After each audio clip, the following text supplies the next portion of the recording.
بسم الله الرحمن الرحيم.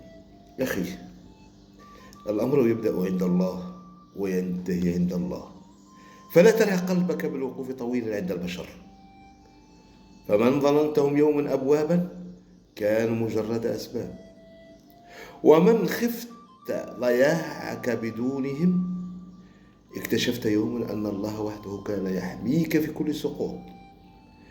كم مرة تعلق قلبك بإنسان فخذلك، وكم مرة ألغت الدنيا أبوابها في وجهك ثم فتح الله لك بابا لم يخطر ببالك. لا تجعل رضا الناس غايتك، فالناس تتغير قلوبهم في لحظة، أما الله إذا أراد لك خيرا ساقه إليك ولو اجتمع العالم على منعه.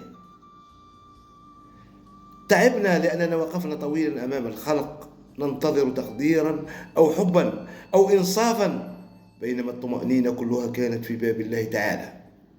فخفف تعلقك بالبشر واحسن الظن بربك، فما كتبه الله لك سيأتيك رغم ضعفك، وما لم يكتبه لك لن تناله ولو أفنيت عمرك كله. سلام.